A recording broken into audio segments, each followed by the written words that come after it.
Madame, Monsieur, bienvenue à Telle Église. Créer une œuvre musicale sur le moment, de manière spontanée, à partir de rien ou presque, cela peut paraître une entreprise amusante, mais elle n'est pas sans risque. On ne maîtrise pas tout et la réussite n'est pas garantie.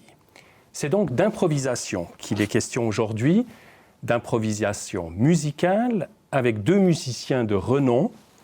Jonas Kocher, tout d'abord accordéoniste, compositeur et improvisateur. Vous avez grandi dans le canton de Vaud, vous vivez à Bienne et vous vous produisez dans le monde entier.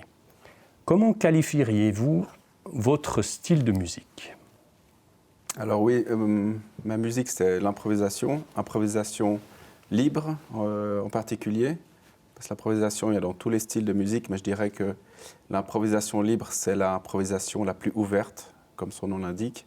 C'est une musique qui travaille beaucoup sur le son, sur des densités sonores, sur un processus de l'écoute, sur des choses très petites, sur la présence. Donc il y a un côté très performatif aussi. On pourrait la situer un peu dans la mouvance des musiques contemporaines, mais ce n'est pas une musique qui est du tout cérébrale. Je dirais que c'est un peu le folklore de la musique contemporaine, en fait. D'accord. Avec vous, Gaudens Padrout, d'origine grisonne, vous vivez également à Bienne. Initialement, vous êtes pianiste classique, surtout dans le domaine de la musique contemporaine. Depuis une vingtaine d'années, vous agissez surtout dans la musique électronique et improvisée. Alors, à vous aussi la même question. Votre musique, comment vous la qualifieriez ? En fait, c'est un peu dans le même cadre que chez Jonas Kocher. Mais j'aimerais bien ajouter que ça, c'est focusé vraiment sur la qualité du son et on pourrait dire que les hauteurs de notes qui sont traditionnellement très importantes, les 12 notes de notre gamme, ça c'est un peu, non pas seulement un peu, c'est beaucoup plus libre et donc c'est concentré sur la qualité du son. Alors, pour nous faire une idée à quoi ressemble votre démarche musicale, plutôt inhabituelle pour les oreilles non initiées, disons, vous nous avez apporté quelques images que je vous propose de découvrir. Un premier extrait tiré d'un concert au festival Le Bruit de la musique dans la Creuse. C'était en août 2018.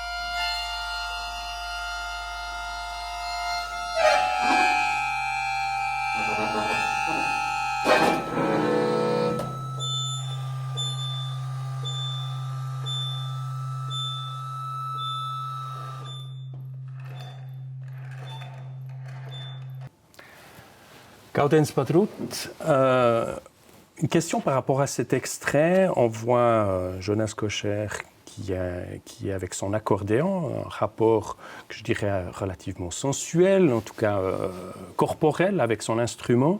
Chez vous, c'est un ordinateur. Ça ne vous manque pas, ce rapport physique avec un instrument ? Quelquefois, bien sûr, il manque. Et c'est un grand problème dans le domaine de la musique électronique, je pense. Mais en fait, j'ai quelques petits objets que je peux utiliser. Il y a des parties d'une Musikdose que je peux utiliser, par exemple, et que je peux enregistrer par un petit microphone et tout ça, et utiliser ces sons, en fait. Mais il y a aussi une pratique chez moi. C'est important que je peux jouer le piano quelquefois, parce que ça me donne l'approche à la musique physique. Et là, je pense que je peux quand même adapter quelquefois quelque chose dans la musique électronique. Ça ne veut pas dire que dans cet extrait, c'est très physique, bien sûr pas. Mais il y a aussi des approches dans la musique instrumentale qui sont très calmes et pas physiques. Voilà. Bien sûr. Ouais. Alors, improvisation. L'improvisation, ça prend une part importante dans votre musique. Qu'est-ce qui vous intéresse dans cette pratique particulière? Alors, ce qui m'intéresse maintenant, parce que ça n'a pas toujours été clair, qu'est-ce qui m'intéressait dans cette pratique, c'était plutôt une chose que j'ai pratiquée de façon très intuitive. S'il y avait un intérêt, je sentais qu'il y avait quelque chose vraiment qui m'attirait là-dedans. Mais c'est devenu très clair depuis plusieurs années, c'est vraiment ce jeu avec ce qu'on contrôle, ce qu'on ne contrôle pas, avec les choses inattendues qui arrivent. Et au moment même, on doit prendre des décisions, comment créer une situation qui fasse sens avec ces éléments complètement imprévus, soit que l'on provoque soi-même par le jeu, soit des éléments qui viennent des autres musiciens. Donc cette confrontation avec l'inconnu, en fait, qui est pour moi extrêmement importante, en fait. Pour vous, Gaëtan Spadrout? Pour moi, il y a aussi un peu une côté rebelle, en fait. Parce que moi, je suis aussi agrandi avec beaucoup d'intérêt dans le jazz, donc aussi beaucoup dans le free jazz et dans des musiques qui sont très bizarres. Quelquefois, j'ai découvert ça comme jeune, quand j'étais jeune. Et en fait, j'ai aussi retrouvé quelque chose dans cette musique où je me sens beaucoup plus libre. Mm-hmm. Et c'est ça qui me donne énormément de motivation de me bouger dans ce champ de musique imprévisible, d'être libre et d'être radical d'un côté, même dans des très petites choses, et trouver son propre attitude. En fait. Parce qu'on joue notre musique, en fait. Nous ne jouons pas la musique qui est dictée par l'extérieur, que ce soit par une partition, par un compositeur ou je ne sais quoi. C'est vraiment une façon de faire notre musique. Et ça, je pense que c'est un statement très important, bien sûr. Mm-hmm.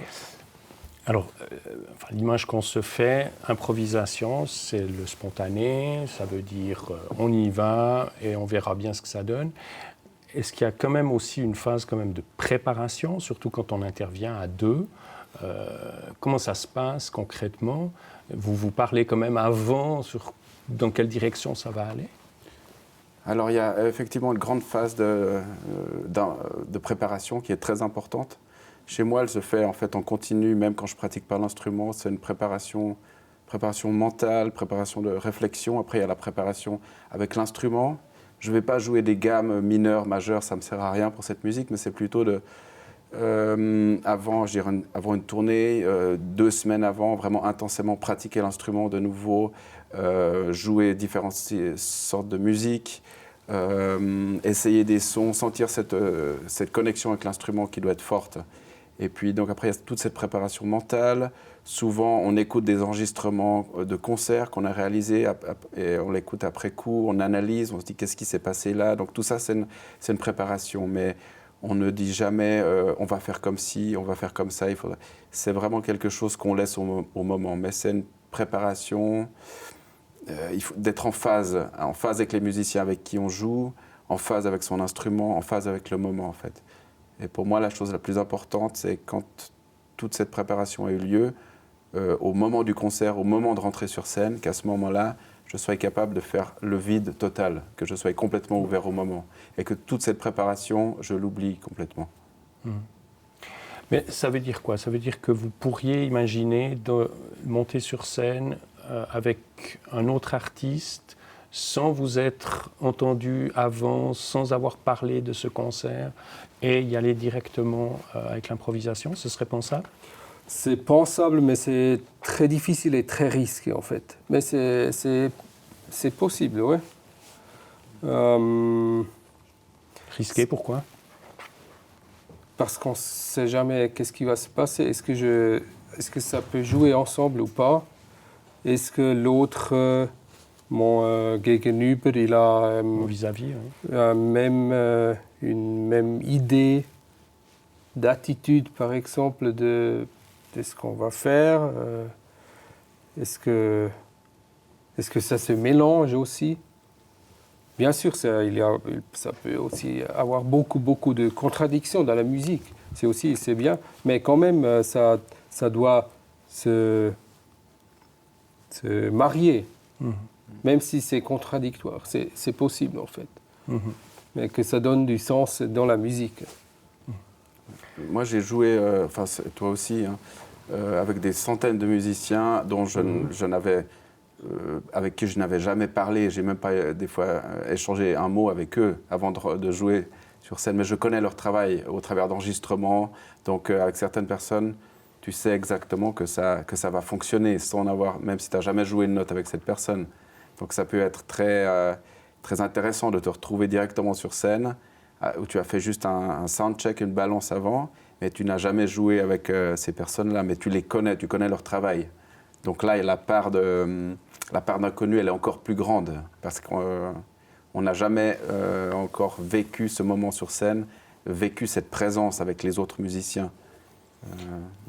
Et qu'est-ce qui vous fait dire, avec ce musicien, ça va jouer, avec tel autre, peut-être ça ne jouera pas? Je pense que c'est une façon de penser la musique, en fait.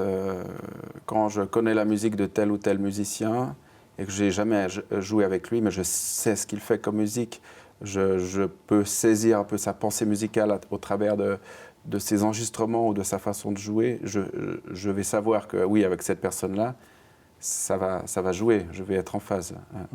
Oui, peut-être en plus, tu peux prévoir un peu, ok, c'est quelqu'un qui a du respect pour ce que je fais, il comprend ce que je fais, moi je comprends ce que lui fait, ça peut être très différent, mais quand même, déjà là, c'est un point de commencement, en fait. Alors Jonas, vous l'avez dit, hein, il y a les musiciens, il y a l'instrument, il y a votre rapport à l'instrument, visiblement ça se prépare. Et puis après, il y a l'environnement, il y a les gens qui sont là, il y a peut-être les bruits de l'extérieur. Tout ça, ça joue. Vous arrivez à en tenir compte ou bien vous faites abstraction de ça? Ça se passe comment? Non, c'est une musique qui est complètement ouverte et qui se crée dans l'instant, en fait.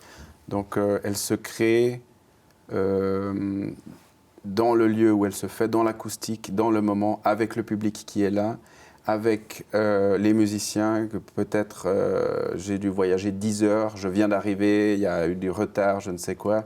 Mais voilà, je suis là pour le moment du jeu, du concert. Donc tous ces facteurs, ils interviennent directement dans la musique qui se crée en fait. Donc oui, c'est une des grandes qualités, et un grand attrait pour moi, cette musique qui est complètement perméable. Perméable au lieu, perméable au vécu de chacun, perméable à l'écoute du public. L'écoute du public contribue beaucoup à cette musique. Avec quelle tension, quelle attention le public est là. Ça nous permet vraiment de souvent gérer des pauses, des silences ou des longueurs, des notes tenues en fonction de cette attention du public. On va résoudre certains passages musicaux par rapport à ce qu'on ressent du public. Donc c'est vraiment une musique qui est in situ, qui est vraiment site-spécifique. Complètement. Alors, par exemple, dans ce concert qu'on a joué au Festival Le Bruit de la musique en France, ça c'était une église d'un village. Le festival, il est assez grand, il est presque plus grand que le village, parce qu'il y a quand même eu, je ne sais pas, 250 personnes. Et cette église, elle était pleine avec du public, c'était vraiment serré. Même au sol, ils étaient au sol. Et en plus, le concert était à 11h le matin. Donc, ce qui était assez spécial, mais tout le monde a vécu un formidable matin dans le paysage formidable et très réveillé. Et donc, tout le monde, nous, je pense, et le public étaient tellement concentrés sur le moment, l'atmosphère dans cette église qui était parfaite. Et même les silences, tout le monde était dans ces silences concentrés. Et donc, comme ça crée un espace où tu peux faire tout, en fait. Dans ces moments que le public est comme ça, tu peux faire pas n'importe quoi, mais tu te sens beaucoup plus libre. Au meilleur sens du terme, n'importe quoi. Enfin, il y a une liberté énorme qui est là, en fait. Et on sent que cette liberté, elle est très communicative et que les auditeurs, les auditrices, ils ressentent cette liberté. Donc ça crée des espaces comme ça, très très intéressants, en fait. Des espaces éphémères, fragiles, mais de grande qualité. Alors, pour l'illustrer, vous nous avez apporté un deuxième extrait où on retrouve votre accordéon accompagné d'un piano, d'une trompette. Est-ce que vous pouvez juste nous dire 2 mots sur cet extrait? Oui, donc c'est un extrait d'un concert réalisé, c'était en avril 2019 à Paris pour France Musique. Donc avec un trio avec lequel je joue aussi depuis 5 ans maintenant, avec Jacques Demière au piano et Axel Dörner à la trompette. Alors je vous invite à découvrir cet extrait, on se retrouve tout de suite après.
Jonas Kocher, là on est passé de 2 à 3 musiciens, ça devient encore plus compliqué. Dans une situation comme ça se passe comment? Il y a un des musiciens qui prend un peu le lead, qui est un peu le chef, ou bien comment se passent les rapports entre les musiciens? Alors je dirais en duo, en trio, en quartet, ça reste pas vraiment différent, c'est des formations, disons, de musique de chambre.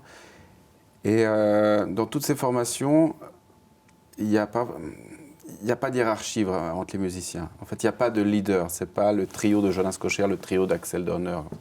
Donc ces rôles, ils s'interchangent. Je pense que c'est vraiment nécessaire, et c'est la même chose dans notre duo, où des fois, Gaudens, il prend le devant, il prend le lead. Et moi, je dois prendre une autre fonction là-dedans. Et après, peut-être 10 secondes après, ça s'inverse, en fait. Donc, c'est vraiment cet équilibre à trouver entre conduire, suivre, être avec, être contre. C'est une remise en question permanente de tous ces rôles, en fait. Dans un grand groupe, il y a des projets, des fois, avec des 10 musiciens, 15 musiciens, 20 ou même plus. Là, comme dans la société aussi, de plus on est, plus il faut des règles pour pouvoir cohabiter ensemble. L'improvisation totale dans les grands groupes, elle est très très difficile. Je veux dire, tout est possible, mais pour arriver à une musique d'une qualité qui m'intéresse, pour moi, là, ça reste faisable vraiment avec des petites formations. Une performance réussie, pour vous, c'est quoi? À quoi vous remarquez? Voilà, on était bon. Nous, quand je suis content après. C'est très simple parce que c'est assez rare que je suis content Il y a toujours des choses que je pense, ouais, mais là, j'étais pas dans le mood très, très bien pour ça, ou j'étais trop lent en réaction, ou je sais pas quoi. Il y a toujours des choses qu'on... Ouais. Mais normalement, c'est des petits détails. Vous voyez. Et... Mais c'est quoi alors finalement? Parce que c'est pas difficile à dire. l'exactitude du son, on est Non, bien d'accord. non. C'est certainement une histoire de flux, de quelque chose qui passe, qui circule entre les musiciens, entre les musiciens et le public, entre la musique et le lieu, où on arrive à une unité ou quelque chose qui est complètement organique et qui fait sens en fait. Et pour moi, ça c'est un concert réussi. C'est là où après, comme tu dis, je suis content parce que je sens que qu'on était tous dans un flow, quelque chose de fluide, et où à aucun moment je dois penser qu'est-ce qu'il faut que je joue maintenant, que les choses elles se font d'elles-mêmes en fait.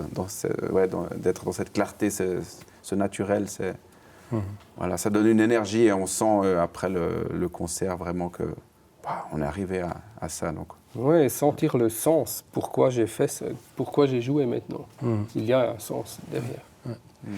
Alors, une dimension de l'improvisation qui souvent fait peur, alors c'est probablement vrai pour la musique, mais c'est vrai de manière générale dans la vie, dans tous les domaines, l'improvisation fait peur parce qu'on ne maîtrise pas. On ne sait pas à l'avance qu'est-ce qui va se passer.